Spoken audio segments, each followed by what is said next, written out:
All right, so hello, I am Carolyn, and we have Grace on the other end too. And so today we are going to talk about classroom management matters. Here is the handy dandy book we read, and it is about the social emotional learning approach children deserve, and it is by Gianna Cassetta and Brooke Sawyer.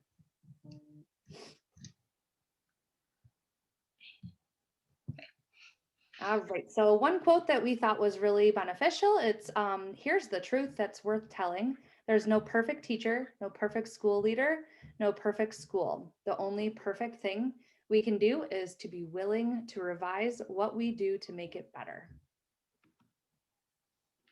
So who am I? Who are my students? And what do we want as teachers?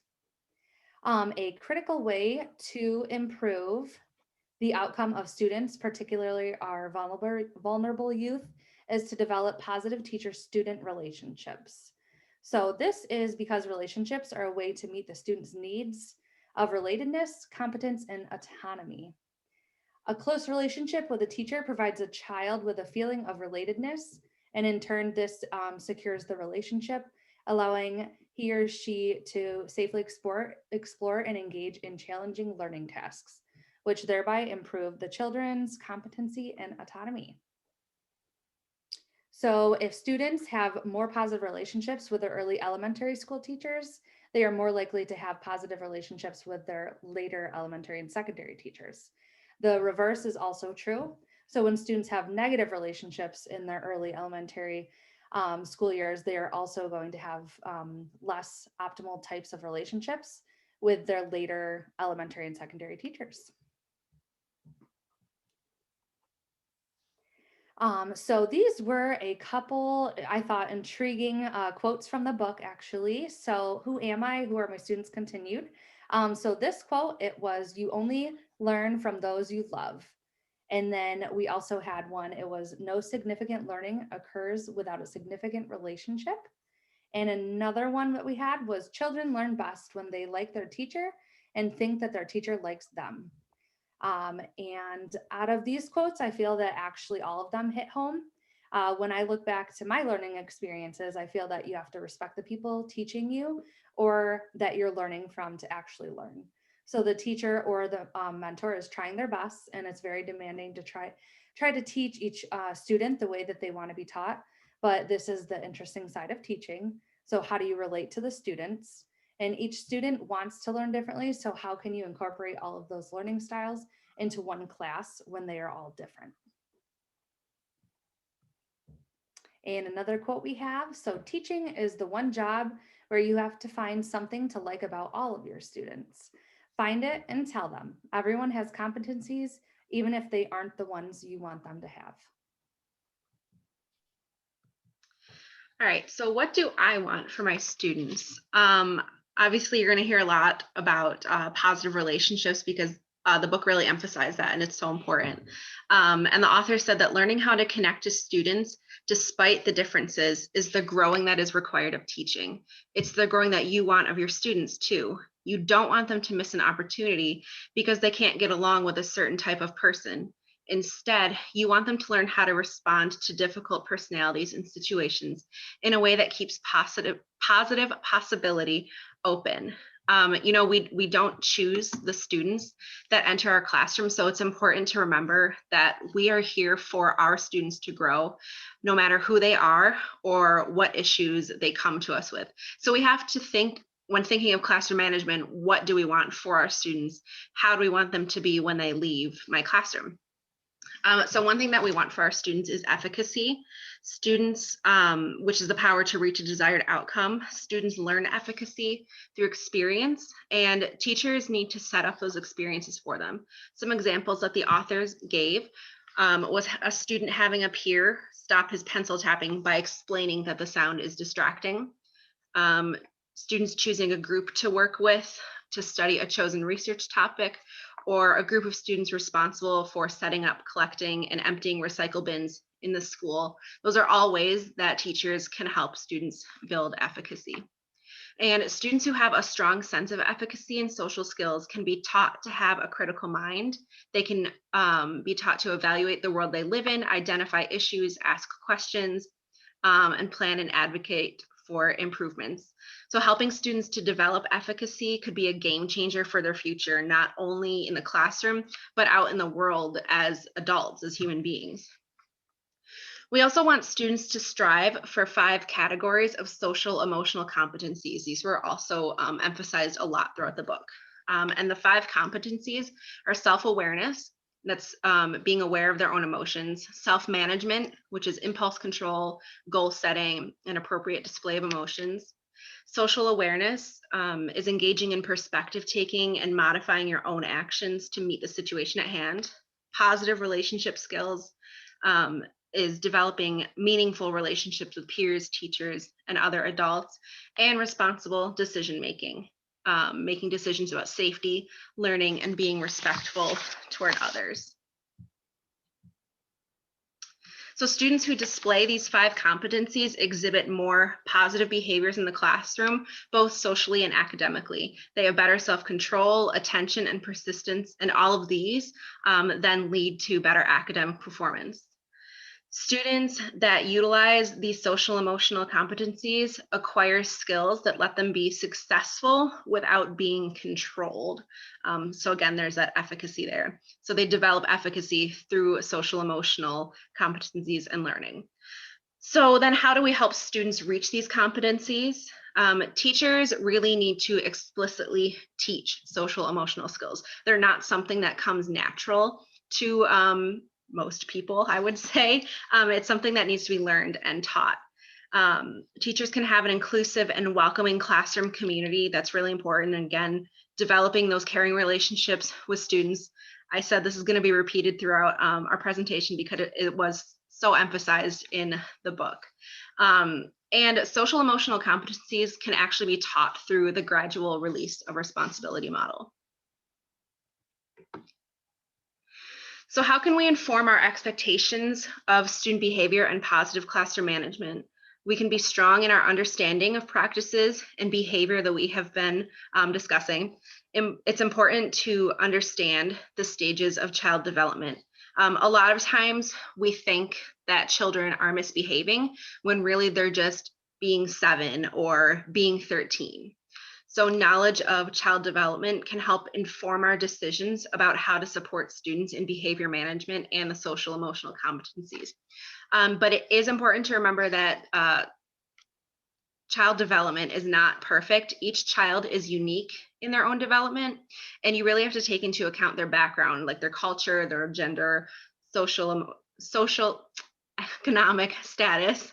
That's a tongue twister, and any trauma they might have experienced or endured. Um, there's a quote from the book about that the author said that I really liked. The social emotional learning approach emphasizes a caring community and consists of classroom and school-wide practices for deliberately helping children build social emotional competencies.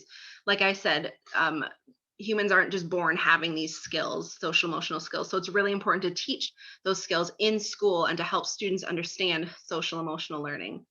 A few programs that the book mentioned that schools can use to make social emotional learning more accessible is responsive classroom approach and developmental designs. And there's also something called the SOAR, social emotional learning continuum chart, and I actually have a little snippet of it here. Basically, it's a chart that teachers can use.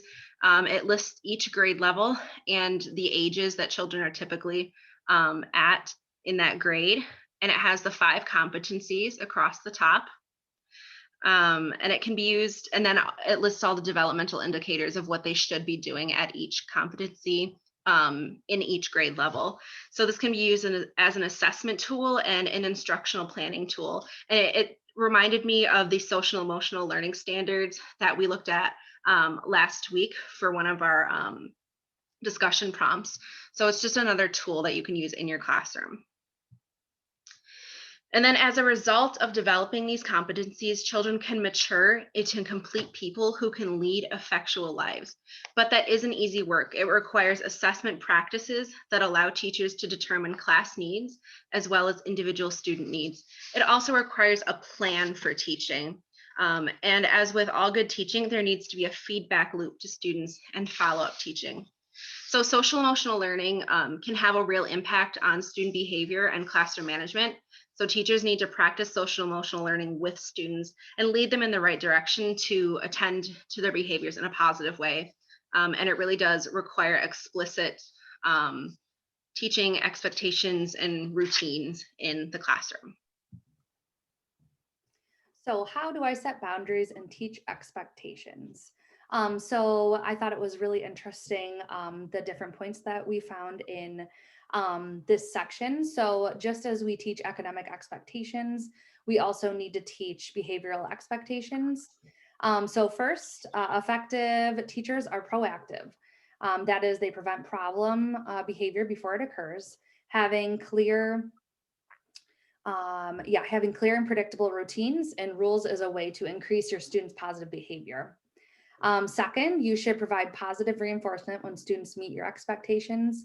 The positive reinforcement provides your students feedback about their behavior, which builds their feelings of competence.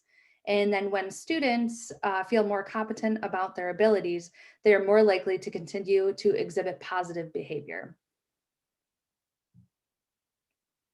So, boundaries help children learn how to understand their environment and regulate their behavior within it. Without boundaries, children can't be successful. Again and again, parenting experts say, don't get caught up in wanting your children to like you, get caught up in what's best for your child. And I think that this is very important, just to make sure that obviously, as teachers, we want to be friends to the students and be there for them, but we definitely are there just as the parents are to ensure better behavior. So the end of this quote: for teachers, the same advice should hold true, but what world boundaries itself is difficult for some adults who interpret it as a line that cannot be crossed, excessively limiting and rigid. So, continued with this, when students do not follow the rules, there needs to be a clear and consistent consequence. As previously mentioned, a rewards and consequence approach is not effective. It serves to control students' behavior. So, in these classrooms, consequences are typically uniform across the children in situation. So, in other words, any child who misbehaves for any reason is issued the same consequence: a verbal warning, strike one, which would be like the name on the board. And then strike two, note or phone call home, and so on. So the teaching of classroom procedures should be approached as systematically and methodically as teaching academic content. So when procedures are thoroughly taught, children are more on task and exhibit less misbehavior. All right, so some reasons that children misbehave. Their three fundamental human needs are not met, and those needs are relatedness, competence, and autonomy. Students might maybe misbehave because they do not feel academically competent or they don't have control over classroom activities. And if tasks are too difficult, they might misbehave to avoid the work, or on the other end of that, if the work isn't challenging enough, they could misbehave. Family and societal factors play into misbehavior: family stress, conflict, structure, instability, abuse, malnourishment, etc. I mentioned a few earlier as well. It's really important for teachers to be culturally aware, because sometimes behaviors that we might label as a misbehavior, it might be culturally appropriate to the student. One example that the book gave is talking loud or talking excessively. So you really need to be aware of your students' backgrounds, where they're coming from, their background knowledge, their culture, all of that. Another quote, we had a lot of good quotes in this book. As teachers, we serve our children and ourselves best when we take a strengths based approach. It is appropriate to teach children alternate ways of behaving that will serve them well in schools and similar institutions and settings. But we can do this in a way that supplements their existing knowledge while still valuing the strengths and unique qualities they bring to the classroom. So, classroom management, we're not taking anything away from our students, we're building upon what they can do, what they're able to do. Again, that strengths-based approach, taking a positive approach to classroom management and behaviors. So how should we respond to misbehavior? There is no clear-cut way to respond to misbehavior. Children are all at different places in their development and in their learning. And unfortunately, teachers often respond based on what the behavior is, what's happening right in that moment, rather than why it's happening. So they're not looking at the bigger picture of the behavior. So, how to respond to some misbehaviors? The first one that the authors mentioned was to identify antecedents and consequences. So, an antecedent is what happens immediately before a misbehavior, and a consequence is what happens immediately after a misbehavior. So, when a misbehavior occurs, offer a positive choice. It's always about that strengths based approach and the positivity that you can offer to a student. The emphasis should be on developing positive behavior and not eliminating an undesirable behavior. So, a couple of approaches that the authors talked about to responding to misbehavior. The first one is the fair pair rule. This is where you pair a desirable behavior with the undesirable behavior. One example that the authors gave was, say a student is talking incessantly during class, talks a lot. The teacher can suggest that the student keeps his eyes on the teacher during the lesson. So this switches the behavioral focus to the positive and reinforces focus on the teacher rather than just straight up punishing him for talking. Another approach is the ABC approach, and that is antecedent, behavior, and consequence. So we need to understand and determine the motivation for a student's behavior. And when we understand the motivations, we can see the consequence. We can see the consequence that the student wants, and it's usually tied to a basic human need. A big one is attention. When we know the consequence the student is seeking, then we can determine a more effective support for them. And consequence here does not mean punishment. Another one that I thought was interesting was peer feedback. Children are most likely to be influenced by their peers. So teachers can offer formal opportunities for students to influence their peers for the better, such as group discussions with a student that might be misbehaving and causing some conflict in the classroom, a community circle. It really just gives a non-threatening way for the students to address their peer that they're having problems with. Again, like I said, in a non-threatening way, and it's being supervised by the teacher. And it really is reinforcing the social part of the social emotional learning and peer discussion. So I think that's a really positive way to handle misbehavior. Big key, it's important to remember that whatever approach you use to change behavior and better your classroom management skills, it's going to take time and practice, patience and practice. We are looking for improvement over time, not a completely different child or class next week. The authors suggested that whatever approach you decide to use with a student or with your class, you need to use it consistently for around a month before you decide if it's working or not. Students will regress. It's inevitable. They're not going to be perfect. They're not going to flip their switch right away and stay that way. But it's so important and imperative to keep working with them and keep on them and on yourself.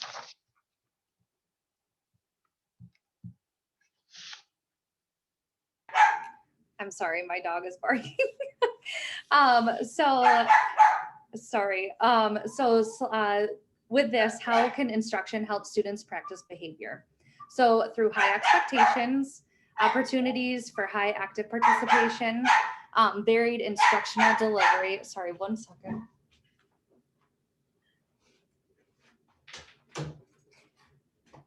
Sorry about that. And then scaffold support, just right challenges that the authors were talking about, and opportunities for social interaction. So overall, practice makes competent and not perfect. I thought that was a really interesting line that they were talking about in the book. Student talk during a read aloud creates a community in which students have a place. And then they're present and they can connect with one another. The author also talks about how through careful practice, during which we as future teachers notice and name positive behavior, students start to think, yes, I can do this. So this is how they gain and start to develop the self-confidence. So, some final thoughts, just to kind of summarize everything that the authors were talking about in the book. Control what you can. That is a huge thing. We have no control over what students enter our classroom, where they're coming from, what they're going through, but we do have control over the decisions that we make as teachers regarding classroom management and how we choose to deal with misbehavior. We do have control over our choice to engage with students and the relationship we create with them. Again, that positive relationship is key. And we do have control over the academic decisions we make to help our students make positive behavioral decisions, implementing some of the approaches to misbehavior that the authors talked about. The SEL continuum that I showed in here. Those are really important. It's important to find those approaches and the tools that are going to work for you and your students to manage your classroom in a positive way. And then one quote, this is just a really thought provoking quote to kind of sum up everything. What can happen when we expect difficulty and choose to engage anyway?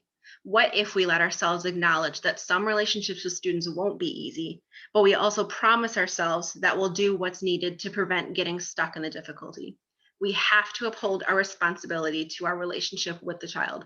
We have to keep making the choice to engage with students no matter what their behavior. And that's our references, and that is what we've got. Thank you. Yes, thank you so much. And sorry that it's a little over the time, but we really loved this book and thought it was super beneficial to get everything in that we could.